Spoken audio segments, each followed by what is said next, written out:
We're good to go? Okay. Yes. Yes. Okay. Haven't met that. Thank you.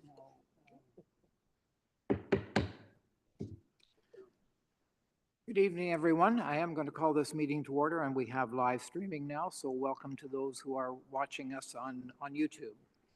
I'm going to begin by inviting our Deputy Mayor, Shirley Keaveney, to read our land acknowledgement. Thank you, Mr. Mayor. We would like to begin by acknowledging with respect that we are meeting on the traditional lands and treaty territory of the Saugeen Ojibwe Nation, which includes the Chippewas of Nawash, unceded First Nation, and the Chippewas of Saugeen First Nation. We also recognize the Métis, whose ancestors shared this land and these waters. We extend our gratitude to all Anishinaabe and Métis peoples and their descendants, past, present, and future, who continue to care for and inhabit these lands and tend these waters. Thank you. Now I'll just invite you to join us in a moment of silent reflection on our business tonight.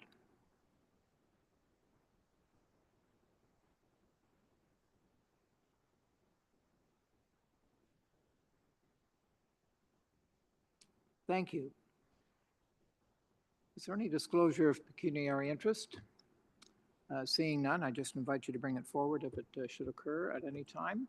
And I know that we do have quorum, and we are ready to go. So we are holding this meeting to gather feedback from stakeholders about the proposed Community Benefits Agreement bylaw. Those in attendance for today's meeting will have an opportunity to speak in person or remotely if pre-registered through Zoom. This meeting is not structured as a dialogue between speakers, staff, and council. Participants speaking in person or through Zoom have been asked to limit their comments to 5 minutes. I'm not going to cut anybody off, but I ask you to be respectful of our time this evening and also to keep on topic. The topic tonight is the proposed bylaw. Participants are encouraged to provide comment and ask questions. Questions will be tracked by staff, and staff will provide council with a further staff report, which incorporates feedback and questions at a further council meeting. So let's get started, and first, Chief Administrative Officer Sean Everett will provide his comments. Thank you very much, Mr. Mayor. Just as a bit of a preamble to today's discussion, I want to reiterate the fact that today's public meeting, there will be no decisions made today. This is council's opportunity to hear from members of the public in regards to the Community Benefit Agreement bylaw. I just want to again state that there are no decisions being made today. So with that, I'll pass it on to Ms. McCarl just to take us through the presentation. Thank you so much, Mr. Everett. So I'm going to keep my presentation very brief. We've had lots and lots of reports on this already, so I don't want to go over it in too much detail. I know a lot of people have things to say and they've already read all of the materials. So if we could just advance to the next slide. So we've set up a few objectives and just a structure for the meeting so that folks from home can also follow along. And we'll go through each of these, and then at the end, there'll be the public participation section. Next slide. So the meeting objectives of today are to review and receive comments about the Community Benefits Agreement bylaw. It's not to look at the pump storage proposal or anything like that specifically. It's to look at the Community Benefits Agreement bylaw and provide comments on that. So we're going to outline it a little bit, and then the public will have a chance to ask questions, and we as staff will gather input for a future staff report. Next slide. So this background just sets it up a little bit of how we got here. On March 10th, Council directed staff to develop a bylaw about community benefits. And on March 24th, staff provided the proposed bylaw and started the consultation process. And we provided a staff report to Council outlining the draft bylaw, the proposed bylaw that we had, and our plan for consultation. May 12th, staff provided a memo and a community feedback summary. So there was quite a bit of feedback. And so we wanted to go through that a little bit and talk about some of the themes. We need a little more time to digest some of the feedback. So on May 26th, Council received a follow-up report from staff that went through all of the feedback received and provided some of the themes of that feedback, and recommended that we have a public meeting to discuss this bylaw further and receive more engagement from the public. And Council directed staff to hold that public meeting. Next slide. So what is a community benefits agreement bylaw? The proposed bylaw is to ensure that development projects that are not covered by the Planning Act, so things like zoning amendments, official plan amendments, plans of subdivision, and those sorts of things, are what we would think of as being part of the Planning Act. But projects that are not part of the Planning Act, such as the pump storage proposal, would be able to include clear benefits for the Meaford community. And so an agreement, a community benefits agreement, outlines how a developer would address potential impacts and contribute positively to our community's social, economic, and environmental well-being. Next slide, please. So why does this matter to our community? Well, the bylaw itself would help the municipality monitor and participate in development projects that do not fall under the normal or sort of standard planning rules under the Planning Act. So under those types of rules, a developer may have to submit certain types of reports, and it would go through a very clear process for approvals. It would go to council or to staff to approve or to the county to approve. In this case, because we don't have that process, the bylaw would replicate a similar process so that we would be able to receive certain information and then have the public be able to participate and council to make a decision on how to structure a community benefits agreement. It gives the municipality the ability to assess impacts and enter into the community, into agreements for community benefits, and it creates that structure. Next slide, please. So we've outlined a few of the themes that we've received to date. There were quite a few themes, and then the staff report on May 26th, we outlined, I think it's 9 themes or something about 9 themes, and most of the comments fell into those particular 9 themes. We've decided to take the most popular ones and just go through a few of them here so we can discuss them. The 3 most popular ones were questions about the valuation of the benefits that were in the bylaw, so how much money or how much would the developer provide. A rationale for the bylaw, why are we doing this bylaw, and concerns that we don't need to have it because it's just red tape. And then the third one that we heard a lot was that this could be a potential development deterrent. So we'll just go through those a little bit, and if you go to the next slide. So some examples were questions about where the rationale for why we put in the bylaw that 2% of the value of the lands would be used as a minimum financial contribution to the municipality. And the initial staff report outlined that the 2% was used to be kind of similar to what we see in the Planning Act for cash in lieu of parkland. Another question asked if the benefit dollars make up for the lack of property tax revenue, and if this is just to be valued based on the normal property tax process. The benefit amount was not related to taxation rate or in lieu of taxation rates. Next slide. So under the questions and concerns about rationale for the bylaw or redundancy, red tape, that particular theme, there were concerns that this bylaw may negatively impact the ability to negotiate community benefits. And the purpose of the bylaw is to provide a legal framework to understand and mitigate impacts, just as the Planning Act would provide that legal framework to understand and mitigate impacts of most development in the community. So it wasn't meant to negatively impact the ability to negotiate agreements. It was meant to be a similar framework to what we do for most development. Another concern was that this bylaw was unnecessary red tape, which duplicated existing processes and caused an unnecessarily delay to the project. The bylaw here would provide the only formal process for the municipality to obtain information, assess positive and negative impacts, and determine the appropriate community benefits. The bylaw proposes to work concurrently with other processes and avoid duplicating any of the required reports.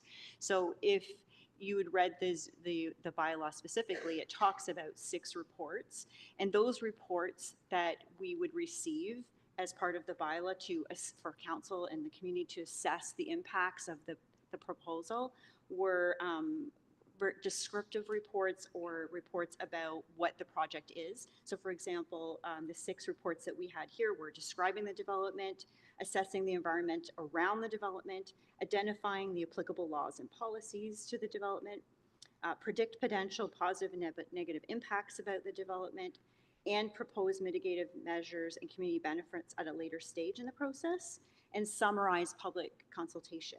So they were things that we had anticipated would be similar to what would happen as part of some of the other environmental review processes, and wouldn't necessarily duplicate, but would be ones that would be tailored for Meaford, so they would make sure that we have the information. Next slide, please. So the question about whether it would deter development, there was concerns that the bylaw could discourage future development. It mentioned other types of projects that could be discouraged. It generally make Meaford a deterrent to investment. Since the requirements of the bylaw are similar to the framework required for most projects under the Planning Act, it should create a very similar and familiar process to the development community. So we wouldn't see the Planning Act process as being a deterrent for development normally. It would be a familiar framework that most developers go through. Next slide. So this basically provides a bit of some next steps in how to stay involved. So we're having the public meeting today. We're going to provide a follow-up staff report and some potential revisions to the bylaw. We'll be working that over the summer. And then we'll provide a follow-up report to council. We're aiming for September 8th, 2025 for that report. But you can stay apprised to what is happening by either providing contact with us through our email, communitybenefitsbylaw@meaford.ca, or just keeping apprised on the website. You can subscribe on the website to page changes, and through that you would find out about any future meetings or updates that might happen about this project. And that's the end of my summary. So there have been 6 pre-registrations to speak in person at this meeting by members of the public. And the first person I'm going to call to the microphone is Clark Little.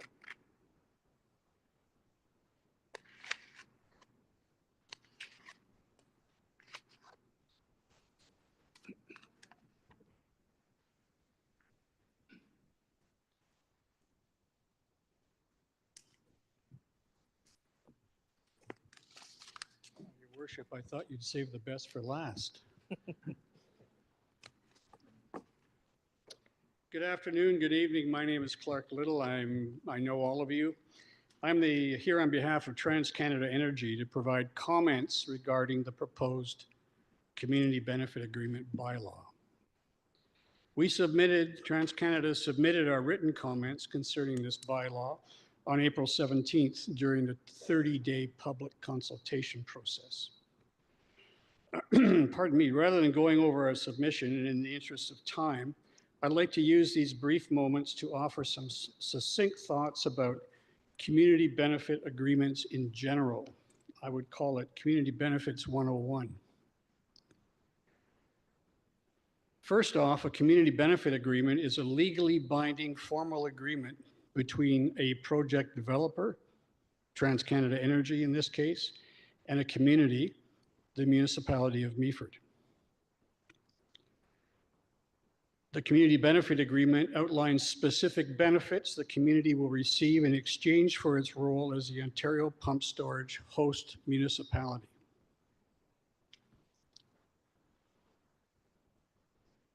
Another reason the community benefit agreement is important to the municipality is because it will help ensure that the community shares in the project's long-term benefits. And I emphasize long-term because the benefits will likely, if negotiated adequately, will survive over the entire life of the project. It's not just a one-stop shopping or one donation or one grant 1 year. It's a way to secure economic, social, and environmental benefits that align with Meaford's needs, values, and strategic priorities. In addition to the long-term benefits, a community benefit agreement can be structured to include short-term commitments and benefits related to the project's construction phase. That's an important aspect of a community benefit agreement. By doing so, any items not covered by the formal regulatory processes can be addressed and negotiated in a collaborative and transparent fashion on a case-by-case basis with the municipality. Community input is absolutely essential in shaping a community benefit agreement. Public consultation ensures transparency and helps identify what matters most to the municipality's residents. That being said, any proposed inclusions must be addressed and agreed to during a formal negotiation of the community benefit agreement. And that negotiation would be between ourselves and the municipality of Meaford. A comprehensive community benefit agreement reflects the community's ability to stand together, advocate for its values, and secure long-term benefits that will last for decades. And it can be much more than simply a financial payment or compensation. Done transparently, inclusively, and responsibly, it's a sign that everyone helped shape the future of Meaford and contributed to an agreement that will provide tangible benefits for generations to come. The community benefit agreement can become a powerful source of community pride, reinforcing the notion that your community and the region are long-term active stewards of your collective future. So things are changing in the rapidly changing in the Ontario energy space. Last Thursday, the Minister of Energy released his long-term energy plan entitled, this is it, some of you already have it, Energy for Generations, Ontario's integrated plan to power the strongest economy in the G7.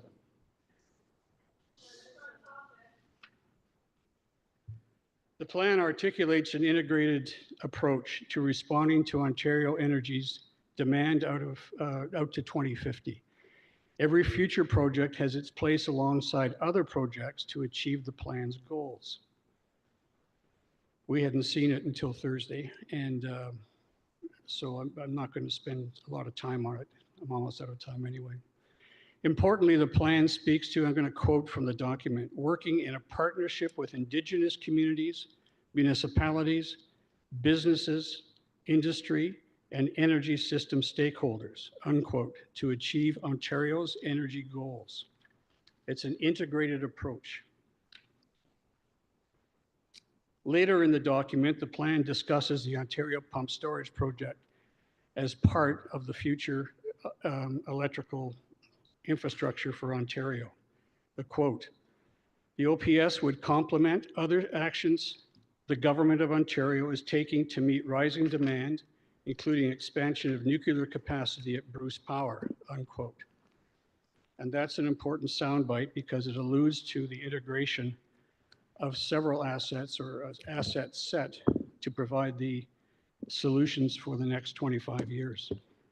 I think, Clark, I'm not sure how close you are to your 5 minutes, but you're spending a lot of time on a document that is not necessarily related to the bylaw that we are here to ask questions and get answers on. Thank you. May I finish? I have one page. Keep going. Just keep it focused on the bylaw. Well, it comes to the bylaw in a minute. Mindful of this new far-reaching plan, we respectfully submit that the proposed community benefit agreement bylaw duplicates existing regulatory processes and will add unnecessary delay, cost, and complexity to the province's long-term goals. As well, we believe that the bylaw seems to contradict the spirit of the Minister of Energy's new plan for the future, which sets out a team approach to ensure Ontario has affordable, secure, reliable energy for the future. Our ask is to please withdraw the bylaw and work with us in the spirit of transparency and collaboration to secure an Ontario Pump Storage Community Benefit Agreement for the benefit of all. Thank you very much. Thank you, Clark. Our next speaker will be Claire Balfour.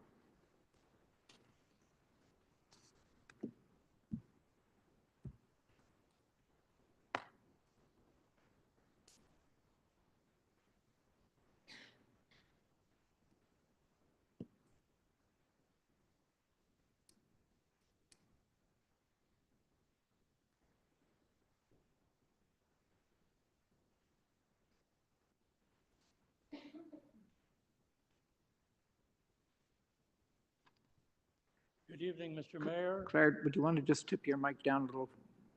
Yes. We short people have to do this. Good evening, Mr. Mayor, Madam Deputy Mayor, councillors, and fellow citizens and taxpayers of Meaford. So I was a little surprised with the first speaker, seeing these were a list of people, of members of the public. In any case,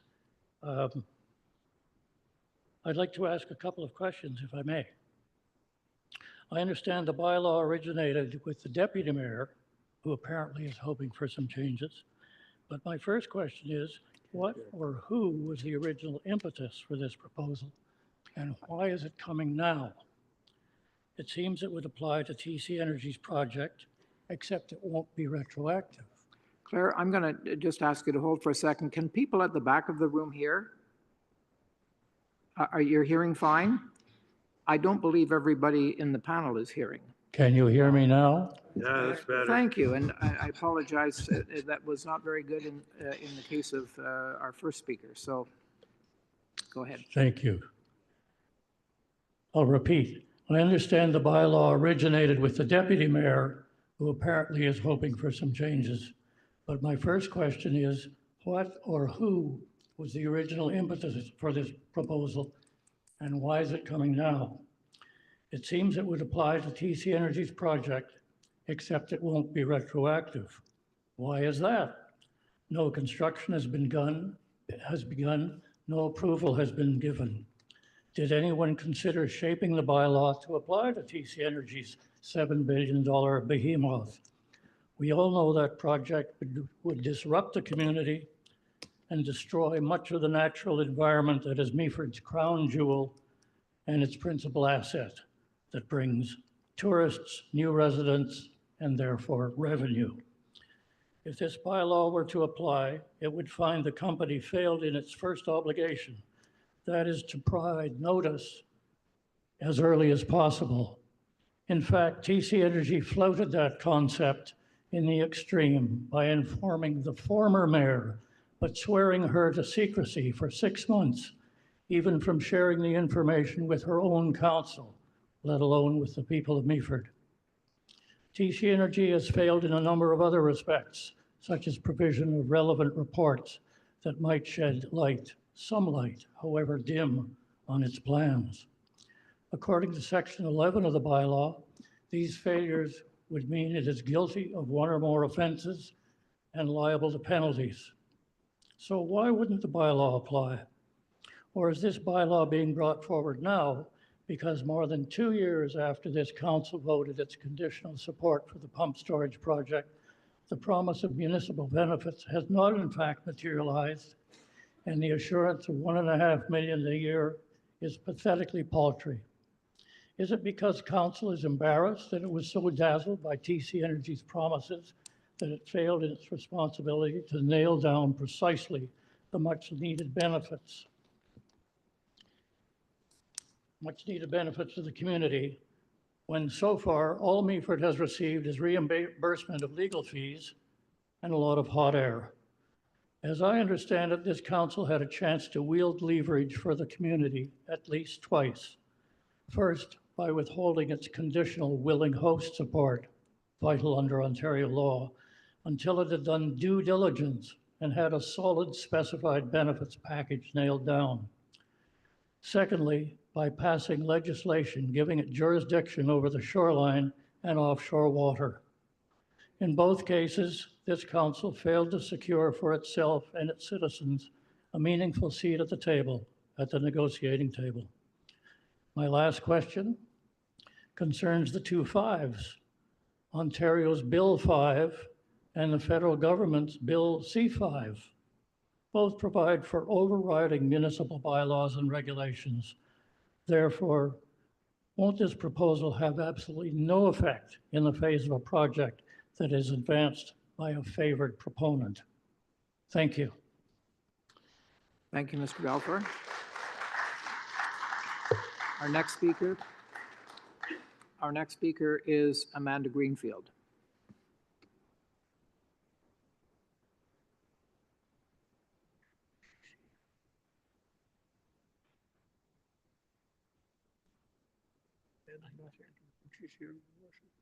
Is Amanda here?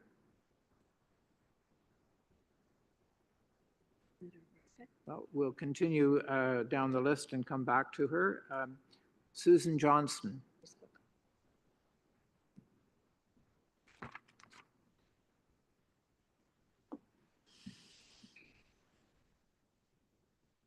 Good evening, Mayor Kentner, Deputy Mayor Keepney, councillors, and CAO staff, and our wonderful people.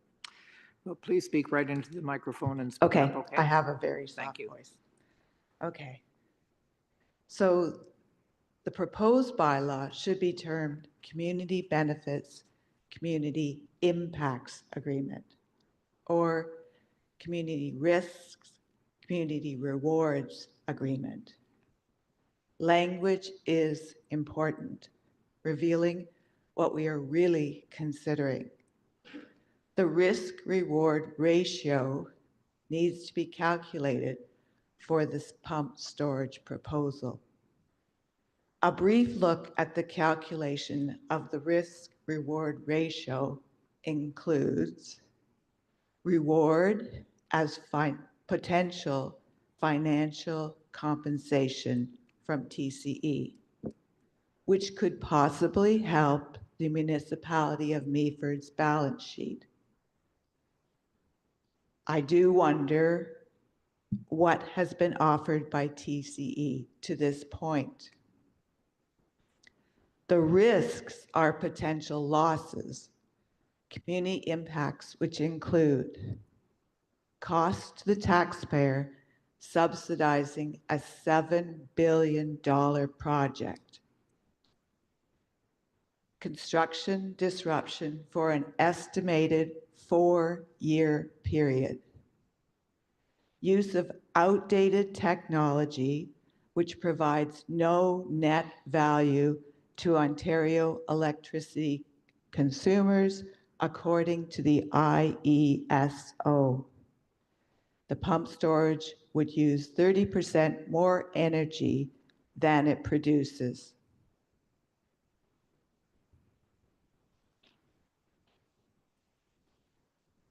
That being said, the risks / costs / impacts to invaluable natural assets includes the excavation of a 375-acre forested area,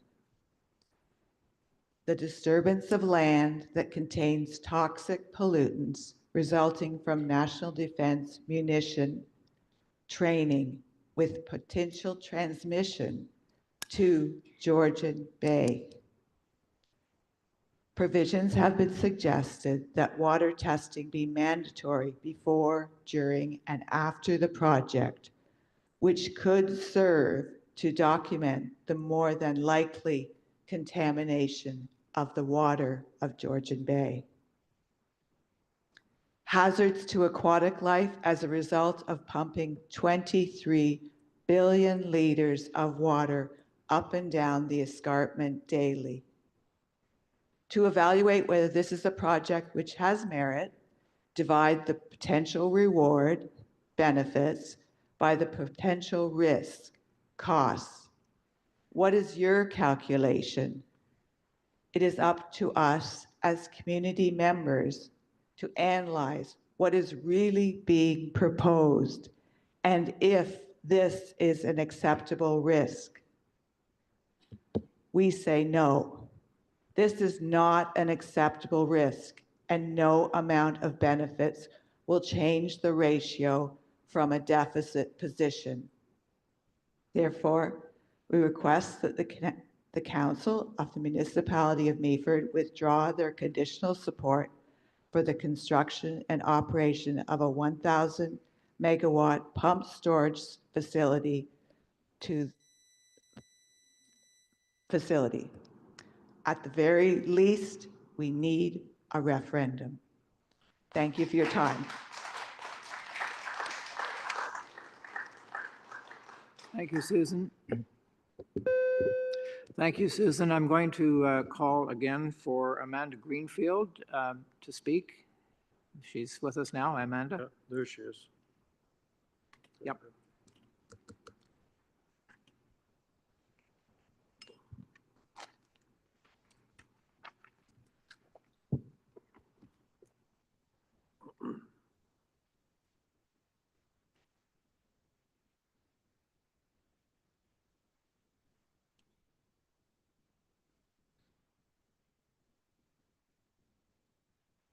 While we're waiting on you, Amanda, I'll just go over something that you may have missed if you've just arrived, and that was that each speaker is going to have 5 minutes, and I don't intend to cut anybody off, but I do ask you to be respectful of our time and also to keep on topic, being the proposed bylaw.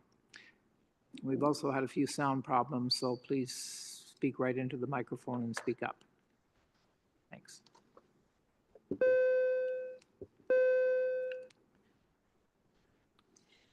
Good evening, members of council. Welcome the new CAO, Mr. Everett, and thank you to all the staff who have contributed to this discussion for tonight's bylaw.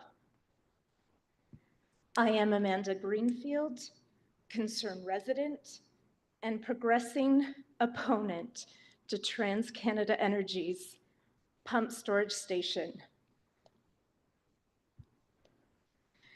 As Meaford, we follow the Ontario policy statement of land and development. As residents of the municipality of Meaford, we are not Mississauga, not Brampton, not the GTA, nor Kitchener-Waterloo. We are not Stouffville, not Milton, and not Oakville. We are a region of natural ecosystems, predominant and profitable agriculture and rural lands. Home to the residents of Meaford, Greersville, Annan, Leith, Bognor, and Woodford. We embrace the Niagara Escarpment and we encompass our Georgian Bay. I and most born and raised here in the municipality of Meaford are natural stewards of our waters and land. Minimizing conflict and maximizing benefits for all is encapsulated in this bylaw. Our municipality has some hefty responsibilities, often protecting our natural areas and securing the well-being of our residents means turning down new, large developments, such as this TransCanada Energy. Meaford must continue to foster sustainable practices, which is conservation. We need to be mindful of that. Why, you may ask? Because economies are always building and societies may adapt. But once an ecosystem is destroyed, it is gone forever. The municipality must prioritize our surroundings, and more specifically, be vigilant and active of the concerns of its incapacities that could cause adverse effects. This brings me to mentioning the Portland cement plant. The noise, the air, the health risks due to the proximity of our residents. The municipality must ensure the quality of life of species and our residents. Doesn't TC Energy want to erect a cement plant?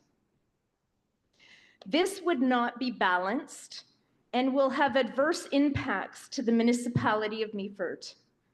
Furthermore, with this bylaw, and as always, the municipality has an ethical responsibility.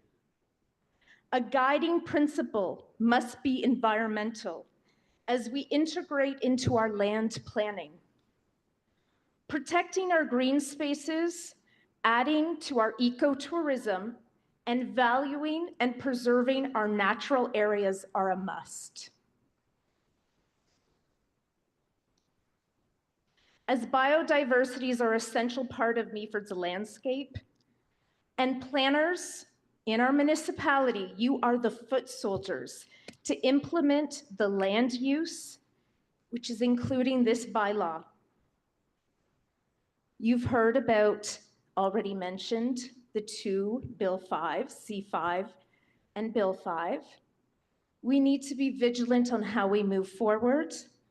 I thank you, Meaford, for always supporting the residents and especially remembering we are a rural, agricultural, feeding of play, work, and enjoyment here in the heart of Georgian Bay. Thank you. Thank you, Amanda.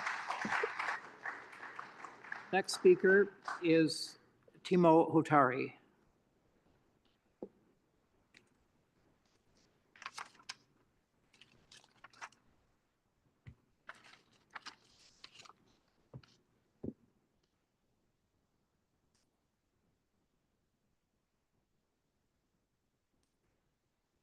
Good evening, Mayor, Deputy Mayor, Council, and important staff, and the residents of Meaford. This is my first time coming to a meeting like this.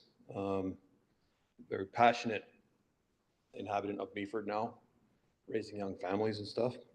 I'm not going to get into environmental or ethical or individual accusations and sort. But I'm going to go directly to the bylaw itself. I believe that the community benefit bylaw should be canceled immediately and not pursued. In my view, this bylaw is overreaching in multiple ways.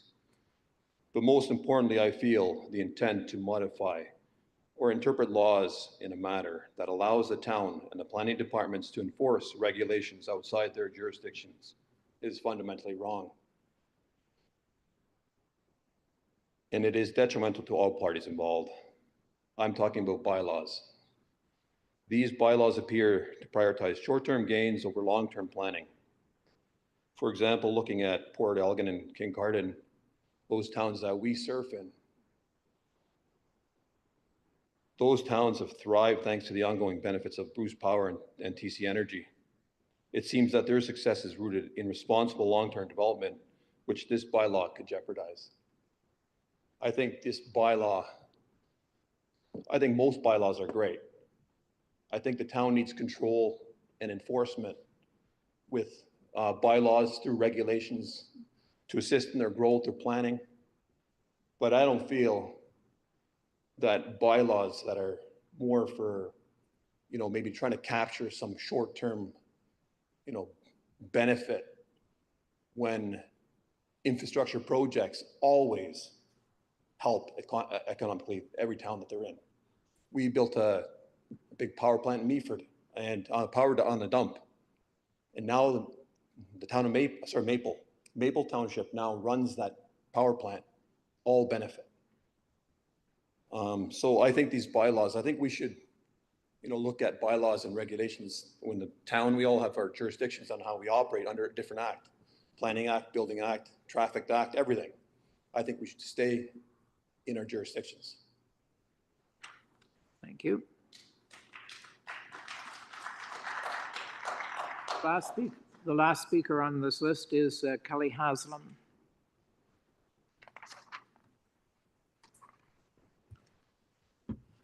Good evening. How are you guys doing? I feel like this is becoming a bit of a habit, us meeting like this. I'd like to strongly object to you allowing TC Energy to speak tonight. Their propaganda is not appropriate at a meeting for the public to express their concerns about the bylaw. Their comments were not even loosely tied to the bylaw, just a lot of propaganda about why their project should go forward. Similarly, the title for your bylaw, I agree with Sue, calling it a community benefits agreement is propaganda. It leads people to believe and only focus on the positive benefits that may come out of a project like this. The bylaw, as it's written, appears to be intended to also look at risks, but it doesn't do that very well. There are a few areas that we feel are very lacking in the bylaw when it comes to protecting the environment and the community. There is a clear lack of commitment in the bylaw for protecting Meaford's environment and residents. The language that we see in other Meaford documentation and policy statements for an environment-first approach is lacking in this bylaw. Why is that? Because perhaps you know that the project that it may apply to can't possibly be built if you have an environment-first approach, because it is such an affront to the environment. It also doesn't provide enough in terms of accountability for any harm done to the environment or citizens by a developer's project. The bylaw should spell out how enforcement tools can be used and penalties for non-compliance. Comprehensive impact assessments should be part of the bylaw. We must require serious impact assessments to be done before approval for a project. You know, like a couple years ago, before you gave your conditional support, that might have been the time to take a look at some of the impacts.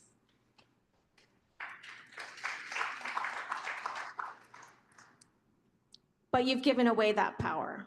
And now, with Bill 5, we have weakened provincial and federal oversight. Federal government is stepping away from protecting our environment. We know how Doug Ford feels about protecting the environment. And now our only tools that are available are our own impact assessments. You also have not created an opportunity for a formal process to ensure the public willingness to host such a major infrastructure project. How well publicized was this community meeting? For small projects, community meetings might make sense, maybe even surveys. But for high impact projects like this one, like TC Energy's pump storage plant, a massive infrastructure project, one of the largest ever in Ontario, a referendum might be more important, maybe a little bit more than the usual show up and chat at a meeting. And the standard 2% doesn't reflect the very disproportionate risk and inconvenience to Meaford that this project poses. It might apply to other projects, maybe, you know, something small, but a 4 to 5 to 6 to 7 year major infrastructure construction project, it's not the same thing, and you can't lump it all in together. This bylaw is a really important piece of legislation. It's the only tool we may have to protect our environment, our water source, and our citizens. Did you get any help putting it together? Where are the consultants that TCE was supposed to be paying for to help you with this kind of thing? Are they around? Where are they? Is TCE not paying you for them like they agreed to? Are they helping you with this? This is a really, really important document. And if we don't get it right, we're all at risk. I urge you to take your time, rely on the consultants that might know better what they're doing, that might not give away your power like you have over and over and over again with this project. Thank you.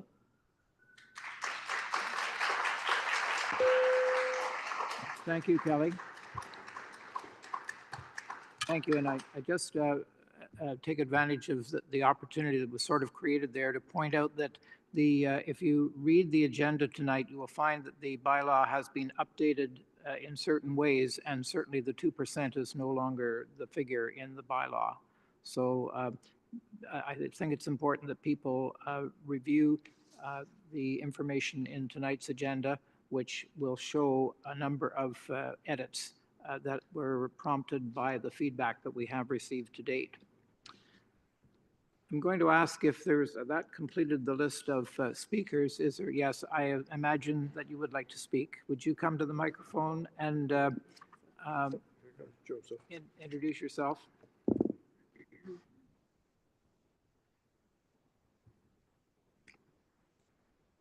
And remember that we're talking 5 minutes here. Yeah. And being on the bylaw. Thank you.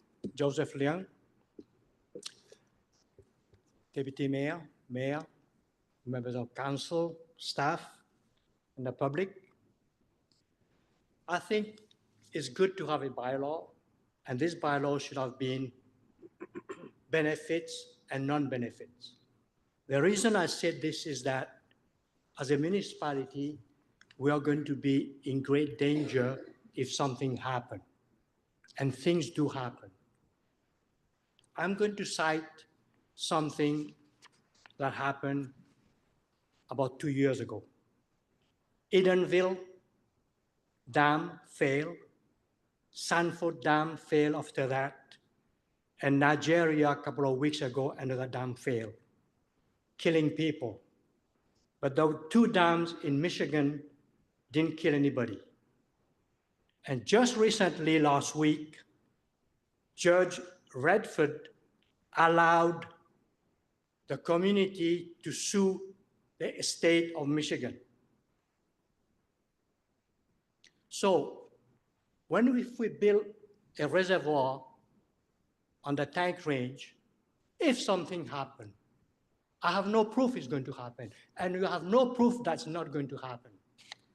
But we have to be on the safe side. The nuclear industry have $1 billion liability for each reactors. Do we have liabilities? And I heard people that have cottages down there, they don't have insurance. Mr. Kampner mentioned this in your letter, 2020,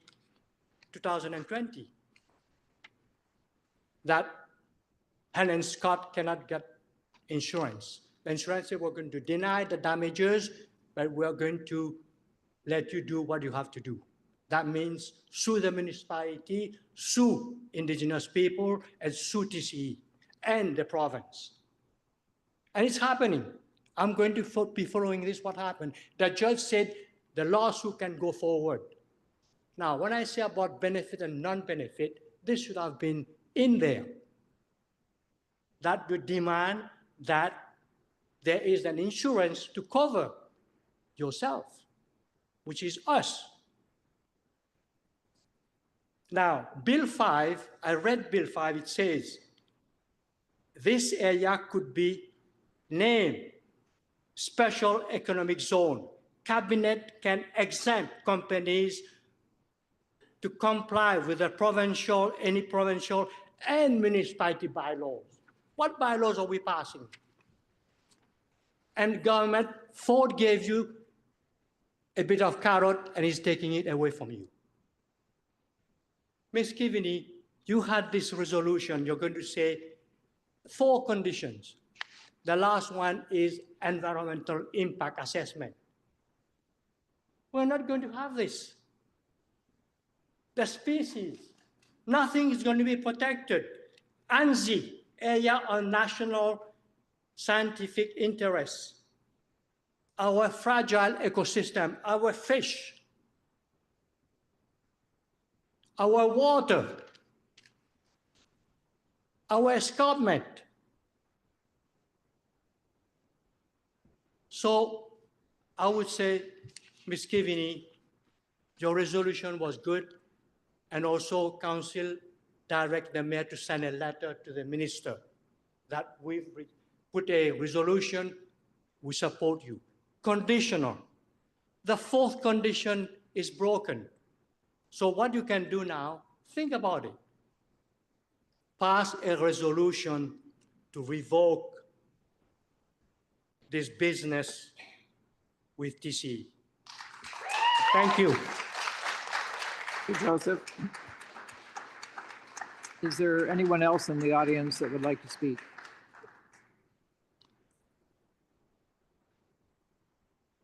Okay, at this point, does anyone on council have anything they'd like to contribute? I think we are much appreciation to you for your input and your questions. They will be reviewed very carefully by staff, and that input will be brought back to us in the form of recommendations from staff. Councillor Bell, do you have a comment or would like to speak, please? Thank you, Mr. Mayor. Do we have these go live? Yes. Okay. Well, first of all, not that my number one is my number one, thank you for everybody that has come out. I counted there's about 60 folks here this afternoon. So that's really good stuff that people care and they want to come out and they want to say something. One of the things I'm going to read, and I am going to just choose this out of a letter to the editor recently, when the person that wrote the article said, Meaford is struggling to maintain aging bridges, roads, water treatment, other infrastructure, at the same time reducing the impact on ratepayers and the tax bill. Now, I chose that line specifically out of that letter. So what's going to transpire is that I was hoping very much, I personally was really hoping that folks would come to the podium here this afternoon and they would say things like, you know, what are you going to do about maybe paving some roads that right now are in really bad disrepair? We need to be able to have comments to take back to TC Energy to tell them your team, your people need to consider that building roads and keeping bridges open and our arena, our swimming pool, the list is endless. And so when we have a conversation and time to engage with TC Energy, I was hoping that this afternoon that someone would come forward and say something that we can take back to them. Most of us on council have suggested some things, but just suggested things in a non-formal manner to TC Energy. And I know that the comments that I have had with them, they are open to discussion. So one of the biggest things in our lives right now is the housing situation.